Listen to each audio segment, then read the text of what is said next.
Qué difícil es movernos cuando estamos atravesando un tiempo de adversidades. Por eso que el título de la charla de esta mañana son Obstáculos superados. Obstáculos superados.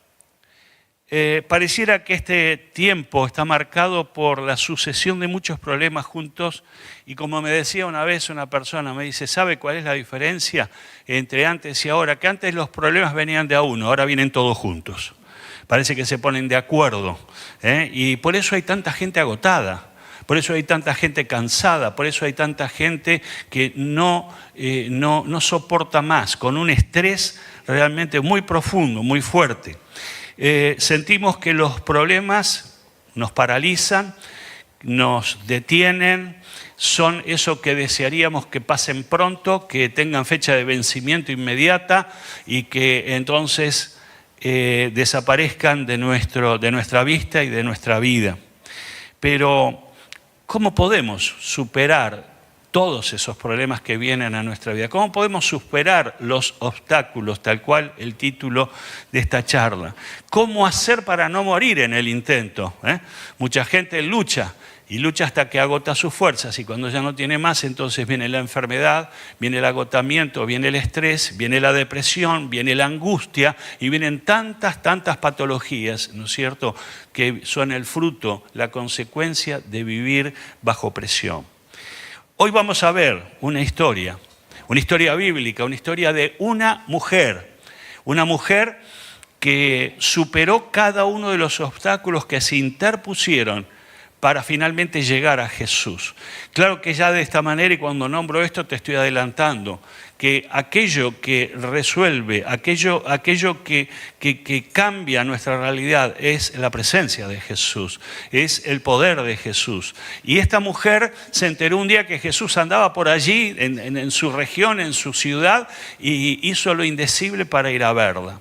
Mire, esta es una de las historias clásicas de los evangelios, como la historia de Zaqueo, como la historia que fue una parábola contada por Jesús del hijo pródigo del que recién mencioné, como la historia de Bartimeo el ciego, como la historia del centurión romano, personas distintas, diversas, que se acercaron a Jesús, hombres, mujeres. Hoy vamos a ver el caso de esta mujer y vamos a tratar de descubrir juntos algunas claves que la actitud que ella tuvo fue realmente lo que cambió su historia. Las decisiones que ella tomó fueron lo que realmente dieron un vuelco a su vida. Y esto realmente espero que sea inspirador para la vida de todos nosotros. Vamos a ir a la Biblia, Marcos capítulo 5, versículo 25 al 34. Y allí está entonces el relato de esta historia. Y dice, había entre la gente una mujer que hacía 12 años padecía de hemorragias. Hago la aclaración. O sea, era un tema ginecológico.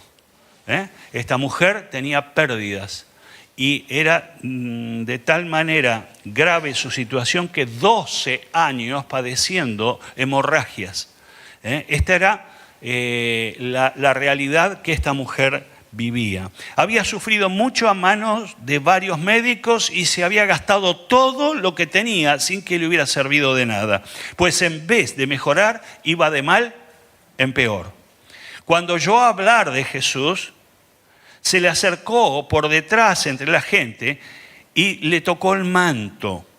Ella pensaba, si logro tocar siquiera su ropa, quedaré sana.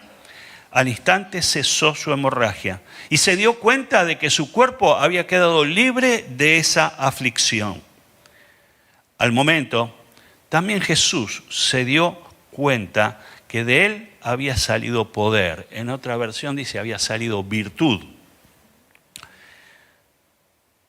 De tal manera que se volvió hacia la gente y preguntó, ¿quién me ha tocado la ropa? ¿Ves que te apretuja la gente?, le contestaron los discípulos. Y aún así preguntas, ¿quién me ha tocado?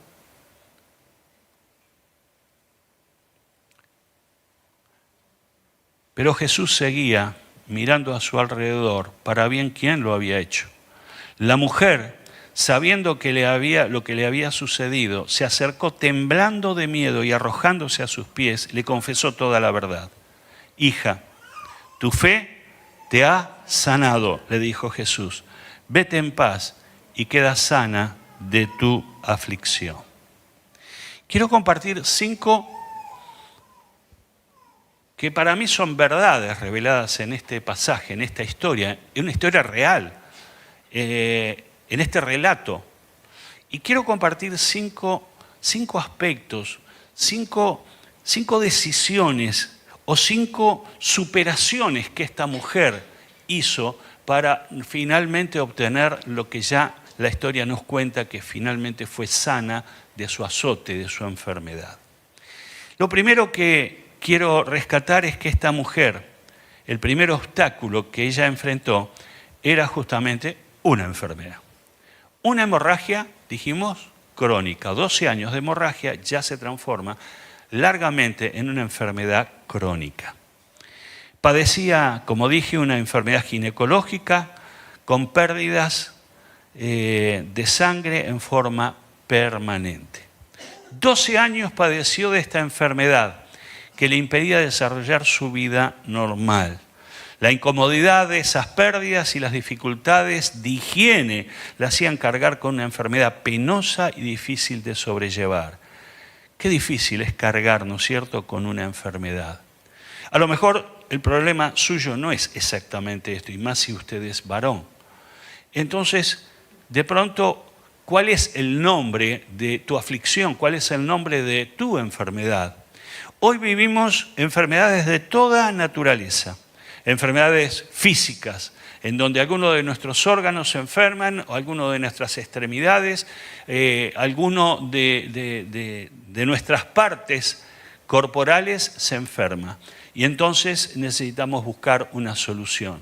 Pero también hay enfermedades del corazón, como decimos, enfermedades emocionales.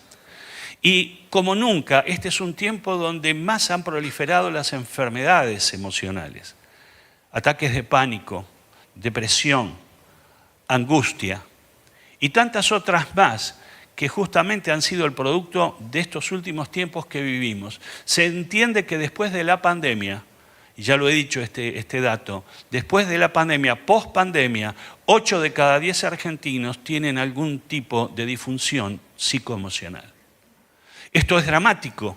Está hablando que el 80% de la Argentina, de los argentinos, estamos padeciendo alguna sintomatología emocional.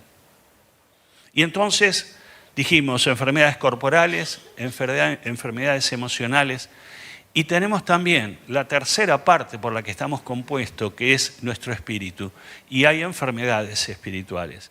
Son esas enfermedades que nos impiden realmente contactar con Dios, de tener una vivencia, digamos, espiritual con Dios. De que así como me muevo en todos los órdenes de mi vida y tengo mis relaciones, mis contactos, me relaciono con los demás, pero también fuimos diseñados por Dios para tener relación con Dios. Y muchas veces estamos impedidos, estamos allí clausurados de tener un encuentro con Dios, de tener comunión, de tener intimidad con Dios. Un versículo que me gustaría revisar en esta mañana con respecto a las enfermedades, Isaías 53:4. Y dice, ciertamente, Él cargó con nuestras enfermedades y soportó nuestros dolores. Pero nosotros lo consideramos herido, golpeado por Dios y humillado. Profeta Isaías, cerca de 800 años antes de Jesucristo, de la venida de Jesucristo, ya estaba profetizando, estaba anunciando que iba a venir el Hijo de Dios, el Dios hecho hombre, que luego el Mesías, en Emanuel, se efectivizó justamente esa llegada. Y ya hablaba de que Él justamente era ese enviado de Dios, ese Dios hecho hombre, era el que podía y tenía la habilidad, el poder para cargar con nuestras enfermedades. Yo quiero alentarte en esta mañana. Yo te dije hace un rato cuál es tu enfermedad. A lo mejor sos una persona sana, gloria a Dios. Si sos alguien que está sano, que medianamente estás equilibrado, yo no sé, te sugiero que hagas lo que hago yo. No porque yo esté perfecto. Tengo un problema en la córnea, tengo algunos temitas que resolver también en mi cuerpo, pero me levanto todos los días y reconozco que Dios ha sido bueno y me permite ver un día más. Yo creo que con este tiempo uno se vuelve más agradecido, uno se vuelve más dependiente de Dios, uno empieza a decir, Señor, gracias por un día más de vida. Porque cuando de pronto ves cómo viven los demás o lo que viven los demás, y muchas veces son personas muy allegadas a nosotros con enfermedades graves, entonces no tenemos más que gratitud hacia el Señor. Y no te olvides de agradecer a Dios, porque tu vida no te pertenece, está en las manos de Dios. Cada día que vivís es gracia, es regalo, así que sea agradecido al Señor. Pero a lo mejor estás cargando con alguna enfermedad, a lo mejor estás cargando con alguna situación que estás viviendo. Y quiero alentarte que justamente Jesús es la persona que tiene el poder para tocar mi enfermedad, para sanar mi enfermedad, para obrar en mi enfermedad. Alguna vez alguien me dijo, pastor, yo he orado por mi enfermedad y Dios no me sanó. Y una de las cosas que me llevó a decirle es, Dios tiene dos maneras de operar. Dios tiene dos modos de operar. Uno es, evidentemente, en forma milagrosa y sobrenatural, tocar tu enfermedad y que ella desaparezca. Y hay muchos ejemplos aquí de ustedes que han sido sanados por el poder de Jesucristo. Pero hay otras veces donde el Señor nos sana. Pero el Señor da algo que no es poco y es su gracia para sobrellevar la enfermedad. O sea, es la fuerza adicional que Dios pone en nosotros para que podamos cargar con la carga, para que podamos llevar adelante o podamos seguir viviendo eficazmente aún a pesar de la enfermedad. El apóstol Pablo es un fiel ejemplo de esto. Dice que tenía un aguijón en la carne, era una enfermedad en su cuerpo. Dice, él oró 3 veces y el Señor le respondió, bástate mi gracia, porque mi poder se perfecciona en tu debilidad. A veces llegamos a entender de que estamos viviendo un tiempo de debilidad. La enfermedad nos demuestra que somos débiles, frágiles, que necesitamos de los demás y necesitamos de Dios. Sin embargo, eso que estamos viviendo, no lo desprecies. ¿Por qué? Porque es gracia de Dios. Porque es lo que Dios puede hacer con vos, acompañándote, fortaleciéndote, abrazándote en los momentos que más lo precisás. Así que, seas sanado o no, la gracia va a sobreabundar en tu vida, la gracia de Dios va a acompañarte. Y no es poco, porque antes vivías solo, antes enfrentabas solo, apenas con la ayuda de algún familiar o algún amigo, pero ahora contás con el apoyo, con la presencia y con la compañía de Dios. Aleluya. Así que el Señor te bendiga y te ayude en esto. Segundo obstáculo que aquella mujer tuvo que enfrentar era la debilidad. ¿Por qué? Porque usted sabe que cuando se sufre de hemorragia crónica, se produce anemia, falta de glóbulos rojos. Entonces, sin lugar a dudas, esta mujer vivía una realidad de debilidad física. Todo le costaba el doble. Todo, caminar le costaba. Hacer las tareas diarias le costaba. Quedaba muchas veces seguramente sin aire, quedaba muchas veces a lo mejor agitada, su frecuencia cardíaca aumentada. ¿Por qué? Porque justamente tenía pérdidas crónicas de sangre. La debilidad fue entonces el segundo obstáculo que tuvo que superar.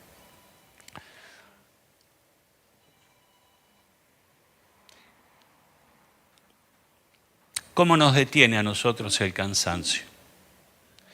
¿Cómo nos afecta el cansancio?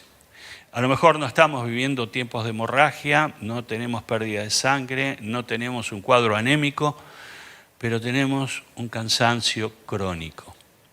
Yo creo, y es una opinión personal, no tiene por qué estar de acuerdo conmigo, pero a mí me está pasando que con quien hablo, o con la mayoría de las personas que hablan, me dicen, pastor, estoy agotado, estoy cansado, no doy más, no duermo de noche, siento una angustia en mi corazón. En mi trabajo tengo problemas, en mi casa tengo problemas, en mi hogar hay problemas, y estoy cansado. Yo no sé cómo has venido vos esta mañana. No sé cuál es tu estado, no sé si te puedes identificar con este estado de esta mujer, pero a lo mejor estás cansado, estás cansada, estás viviendo un agotamiento. Y ¿sabe una cosa? No es un tema de las personas mayores, no es un tema de los que estamos arriba de los 60. Es que hoy lo dramático es que vemos a chicos jóvenes, chicos y chicas jóvenes experimentando cansancio, agotamiento, estrés. Aquella mujer tuvo que enfrentarse. ¿Qué haces cuando estás cansado? Te debilitas, te quedás. Por ejemplo, el venir a la iglesia es una de las primeras cosas que solemos recortar cuando estoy cansado. Ay, pastor, no vine porque la verdad me quedé dormido, me quedé dormida. Pastor, no vine a la reunión, no vine al encuentro porque no doy más. Y la verdad que me levanté a las 12. Y así tantas veces y de tantas maneras nosotros buscamos o de alguna manera ponemos en evidencia nuestro cansancio. Cuando una persona está cansada, yo creo que, como dice el dicho, tiene pocas pulgas. Y decir tengo pocas pulgas es que el carácter, que las reacciones muchas veces son, digamos, situaciones que me sacan, problemas que me sacan, contestaciones que me sacan, respuestas que me sacan. Una persona en agotamiento es una persona muy propensa a estar enojado, a estar enojada. En su cara se nota. Una persona agotada se nota en su cara. Se nota en su cara expresiones porque hay ciertos músculos que se empiezan a tensar y entonces usted en el rostro de una persona enseguida se da cuenta. Y a veces le preguntamos, ¿qué te pasa? Oh, estoy agotado, no doy más, no doy más. Quiero que veas que aquella mujer también padeció este estado, esta situación. Y te dejo Isaías 40:29, que habla justamente acerca del cansancio. Dice, Él, Dios, fortalece ¿a quién? ¿A quién? ¿A quién? Dios fortalece al cansado y acrecienta las fuerzas del débil. ¡Qué palabra! ¡Qué promesa! Es Dios mismo que dice, yo sé que ustedes están cansados, yo sé que tenés necesidad, yo sé por lo que estás pasando. Y es como que esta palabra me refresca la memoria y me dice, Dios es el que me fortalecerá. Dios me dará nuevas fuerzas. Mira el contenido completo en nuestro canal de YouTube.